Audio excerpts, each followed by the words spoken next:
Okay. So, first question. You know, we all saw, even if we weren't there, we saw what happened on Monday evening. I want to give you the opportunity to just explain what happened from your perspective. Yeah, it was really wild. Going in, I knew that there might be points of order about topic, even though we were on topic. And I say we because there were many of us who were there to speak about this. And I know there's usually a time limit issue. I thought the worst that would happen is they'd cut the mic, because I guess that happens sometimes. So that's why I was recording on my phone, just so I had a backup. We had also planned for a handful of folks to have my statement in front of them. Morgan very kindly made sure they had it. And you kind of see before the sheriffs assaulted us, there were people lining up behind me to finish the statement. And I had planned, you know, I'm going to push it a little bit because at this point, the least they can do is listen. It turns out I was wrong.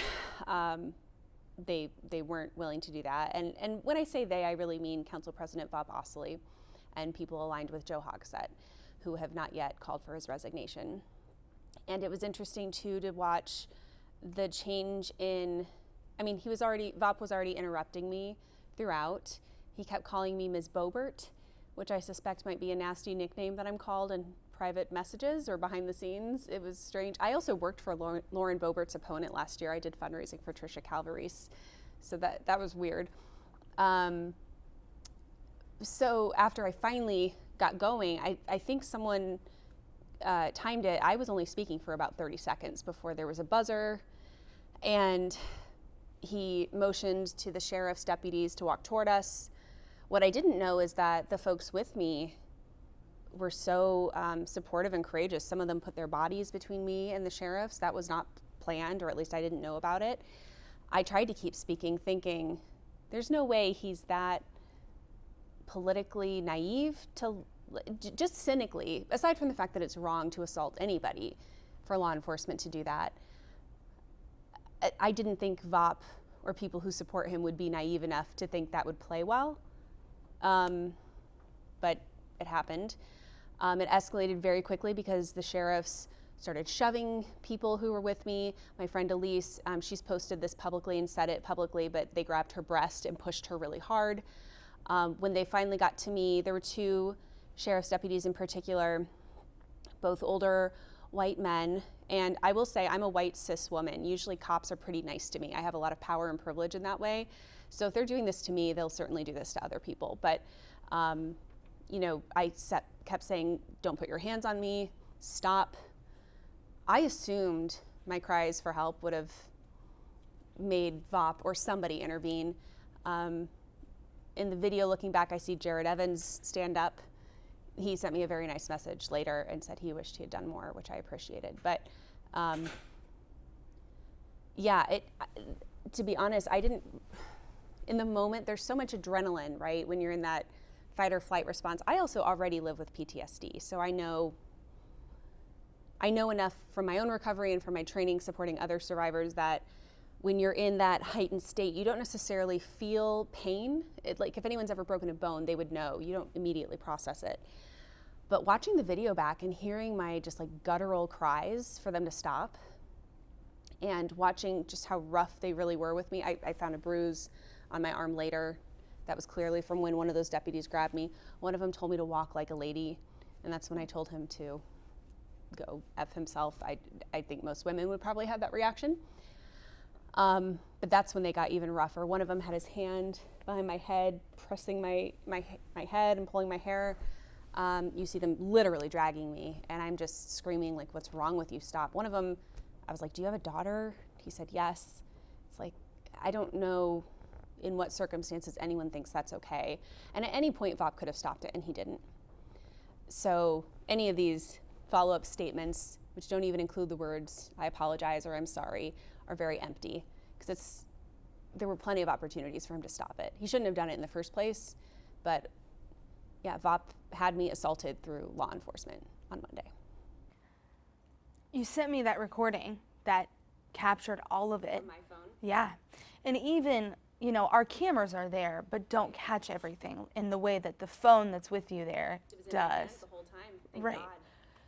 And I hear you, I assume, get into the elevator or get somewhere that's not around and just feel what's happening. I really fell apart. Yeah.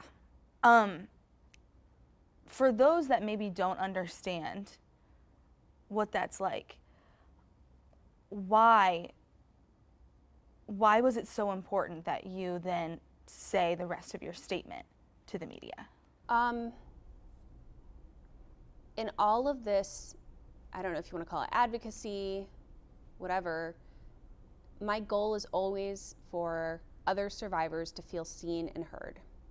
And I did not decide until probably the day before that I wanted to speak. I was thinking about it for a minute, but after the report came out and it became clear how biased it was, how incomplete it was, I knew I wanted to say more, but I didn't know when or how. And I was, I think, rightfully reluctant to go into that building. Turns out, yeah, I should have maybe been more reluctant. It's definitely not physically safe for me there. But yeah, in the recording, you hear me fall apart in the elevator, just sobbing. I remember kind of squatting down and like, I couldn't stand up anymore, but my friend Elise was there. And at this point, I didn't know she had been assaulted too. I didn't, because I was in the middle of everything. I hadn't yet realized who else got hurt. And you hear us walk out. I say something along the lines in the elevator too of like, I haven't been grabbed like that since I got physically assaulted a few years ago. That happened in Denver in 2021. And once we're outside, I realized the press, or a lot of members of the press, had come down with us.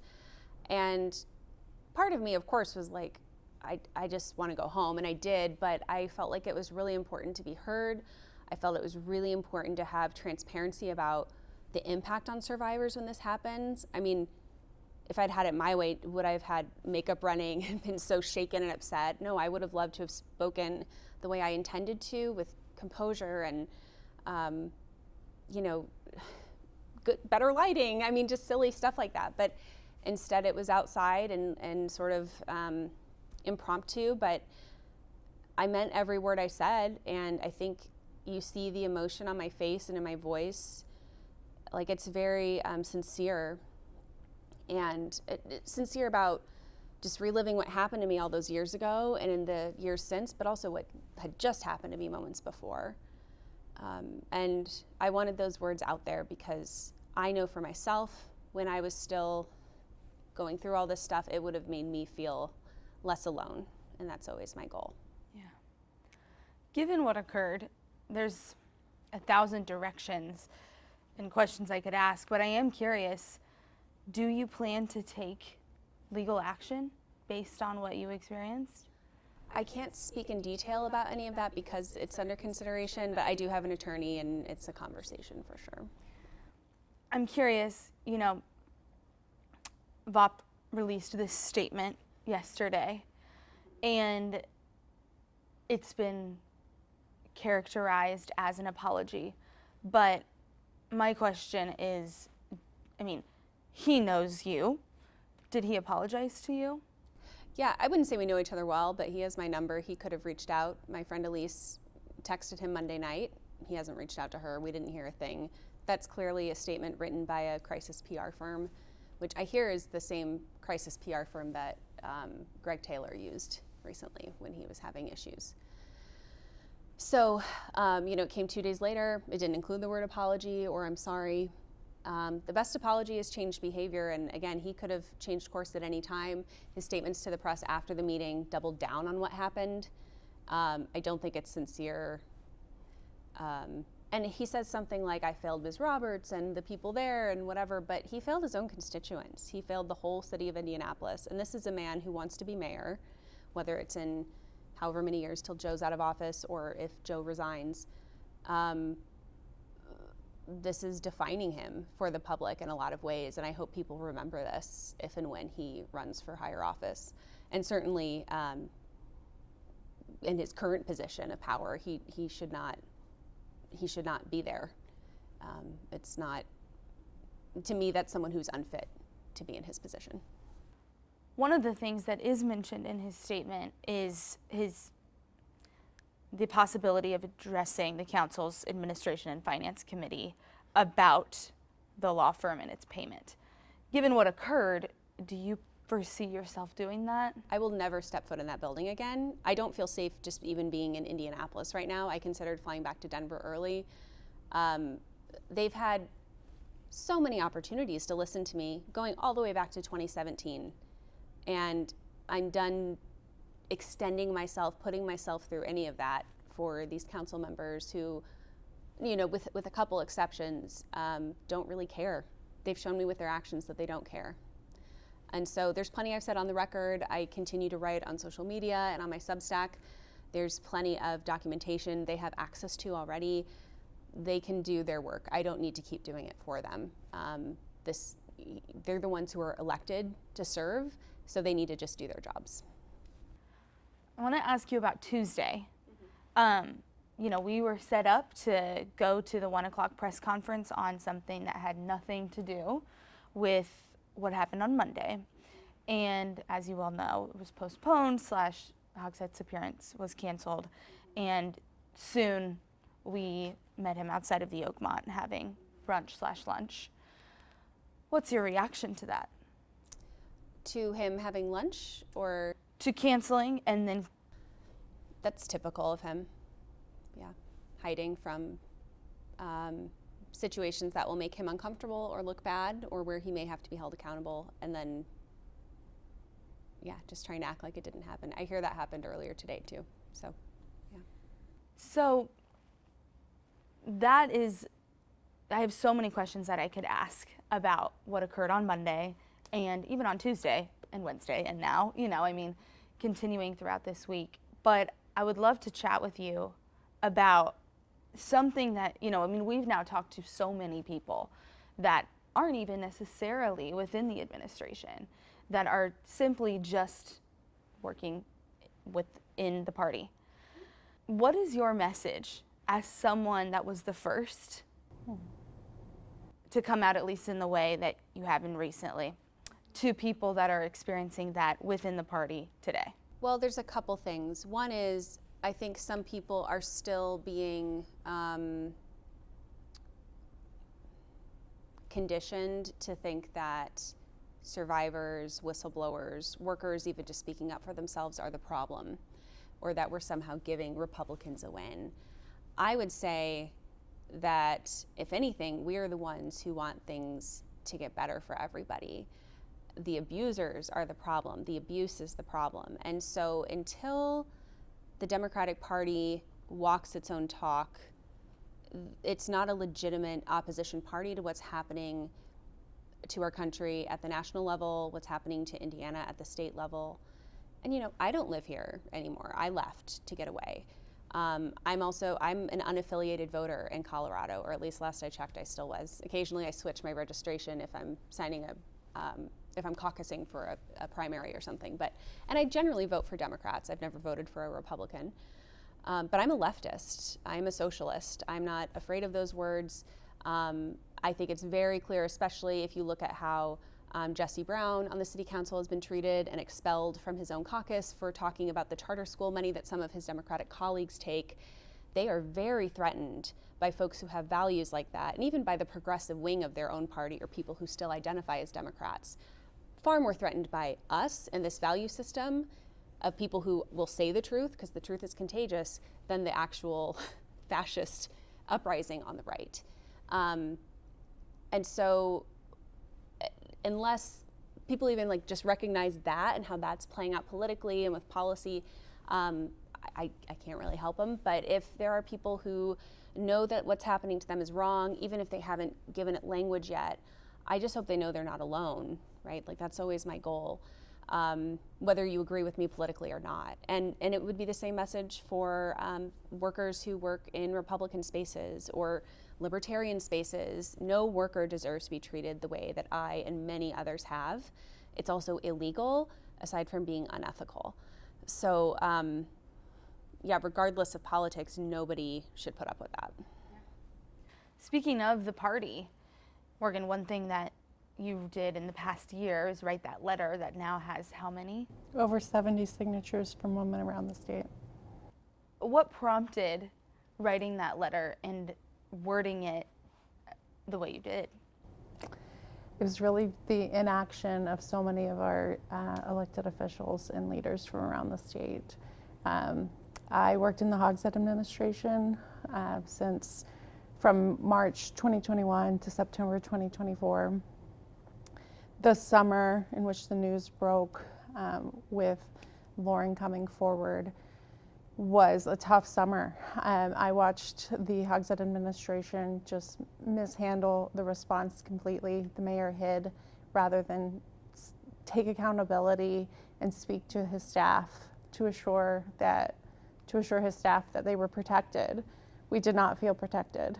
And so we kept waiting for elected officials to speak up and condemn this and, call for more. And we kept waiting. We were left waiting. And so when the survivors came forward telling their experiences with Senator Greg Taylor, I was done waiting. I decided to write a letter, and then it caught on like wildfire. Women from around the state signed on and asked what else they could do. I've had numerous women ask again, is there another letter to sign on to? Because we're pissed. What does that say about how often this is happening and the rate that it's happening when that amount of women want to sign on and want to continue to sign things that say the same thing? It says they're failing us. It says the Indiana Democratic Party is failing women. Like I said, we've spoken to so many people that do feel that they've been failed by the party. Your message to the people that can change that, both of you, I would love to hear, and it might be difficult to articulate, I would imagine.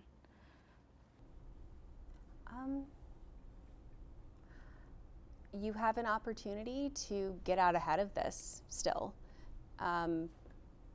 Again, we are not the problem here. The abusers are the problem, and the people who stay quiet about them. One thing I've found myself saying pretty often lately is I think most people have a good moral compass. Vast majority of people on this planet. I've also learned the majority of those people generally stay quiet when something is not okay. Most people, for whatever reason, whether it's childhood stuff, conditioning of the system they're in, and I've been one of those people before. I've certainly not been perfect, but those of us who can't live with ourselves unless we do say something, we're not the problem, we're not the opposition. I'll say again, even if you disagree with me politically within the left, I want Democrats to be successful in my home state. My sister, my mom, other family members, I have 2 little nieces now. I want them to be safe for the long run. I would love to move back here one day if I felt safe, potentially. So, yeah, we're not the problem, and if you get on the right side of history, there's such an opportunity to bring so many new people, particularly young people, particularly young women, into the fold. And vote for your candidates and support your policies and really make places like Indiana a case study in what's possible when people stop protecting abusers, start centering and listening to survivors, and really lead with the values they talk about. Similar message, I assume. I would echo a lot of that. I'm often asked why I stay in Indiana. I also work in sustainability and climate action, and it is a generally tough field to work in. It wears you down. But that's exactly why I stay in Indiana. And similar to what Lauren said, I want this to be safe for women working in politics, working in local government, any level of government. I have a new daughter now, and it hits home a lot harder now, certainly. I would just urge elected officials from Indianapolis and Indiana to stop and think about the young workers And not only the Hogsett administration, but even at the state level, we've heard about that numerous times in any level of government around Indiana. Even on campaigns, we deserve protections. They keep pointing to a number of different policies that have been implemented or are now recommended for implementation. It's not enough. There needs an overhaul of the culture along with these policies, because if on one hand you say you have this policy but then still treat people in this manner, it doesn't do anything. And for example, we know someone who submitted a concern to this new ethics committee with the state Democratic Party months ago, and actually just got a response today. And I think that's not coincidental, knowing that we were doing press today and have been out there. But it still hasn't moved through that ethics committee process. Mike Schmull, the outgoing Democratic Party chair, blew me off at the end of last year after a very surface level meeting. The new chair has said some very out of touch things on the record. Karen Talion, still have not met with her. I haven't tried to, but they kind of reach out to people around me. They don't ever want to actually talk to me. And like I said, at this point, I'm kind of done doing everyone favors. But they again have this opportunity to really look, even just cynically. If as a communications person, this is what I think. You're going to look so brave to come on over, And so for the counselors who are sitting on the fence about whether to call for resignation full-throatedly, some of them are kind of teasing it in the press, but just say it. Yeah. And other elected Democrats need to say it too. I was going to say, one of my last questions we could talk for a long time, but one of my last questions for you is, we have the handful that have publicly called for Hogsett's resignation. I assume, and correct me if I'm wrong, you're hearing maybe some of them questioning if they should, they want to but aren't. What is the undertone of those conversations? I'll say it very plainly. Most of them can't stand Joe Hogsett, never have, even before all this stuff. I don't need anything from anyone, I can say that. There's just not the political will. Some of them are saying they aren't hearing from enough of their constituents. So if someone watching this hasn't reached out to their counselor yet to tell them they want them to call for Mayor Joe Hogsett to resign, they should. Because until the mayor is put under enough pressure and his life is more uncomfortable staying in office versus leaving, he's not going to leave. He's too narcissistic to do that. He won't do the right thing to do the right thing. He'll do it because he's pressured to. And Krista Carlino did say on the record the other night that I think she used the words deeply considering calling for resignation. I don't know what her hesitation is aside from worrying about the powers that be. Another thing I want people to think about is who is donating to these campaigns, right? There's a lot of corporate money behind a lot of the Democrats, just as the Republicans. There was an analysis a few months ago about how most of Joe Hogsett's corporate donors overlap with Mike Braun's corporate donors. It's on paper, they're the same thing. Yeah, it's very telling. And so people are scared. They don't want to lose their seats. They don't want to not be able to get things done for their districts if they piss off the mayor. But I would say, at this point, it's far more politically expedient to call for resignation. I was going to say, do you feel like it has shifted? And the answer there is yes. Yeah. After Monday night. Yeah, definitely after Monday night. But even after the investigation report came out and it was so obviously biased, I think anyone reading that who has listened to what we've said would know it's inaccurate. It's very clearly skewed toward the mayor's perspective and his allies' perspective. There's very basic mix-ups of facts. I don't know if they were intentional, but I have plenty of documentation that disputes some of what they state as facts in the report. So no one should have faith in that whole process at this point. And I can't blame any other survivor for not wanting to come forward and put themselves through that, because why would they after what happened to us? So, yeah. And you were saying earlier, of people who are even more scared now. I'm hearing from staff still in the building, workers that have reached out to me. I'm still friends with a number of people, but whether or not they've identified themselves as experienced harassment of any kind, even just, verbal abuse. Now after Monday night, they're scared to be in that building. Understandably. It's not okay what happened, and so many people feel that watching it. It's not uncommon for you to stream the city council meeting because it pertains to everyone's work. And now that they know something like that could happen right there, they're scared, but they're also scared to speak up because they know that loyalty above all is the most important. And if they speak to their manager or their director, it might get back to someone above them. Like I said, we could chat for a long time and have and will. But is there anything else that we haven't covered and you absolutely want to make sure we do? Just again, Democratic electeds in particular, whether they're on council or not, need to join these calls for resignation. It's the right thing to do for their constituents and the whole community. I would also say Democratic donors, employers in the area, if you think Joe Hogsett is fit to be mayor, feel free to stay silent, but otherwise you need to speak up. I've heard from a number of elected officials that may not represent, that are not on the City-County Council, but do represent Marion County in some way, and they've told me it's not their lane. This is absolutely the time to speak up. It impacts everyone.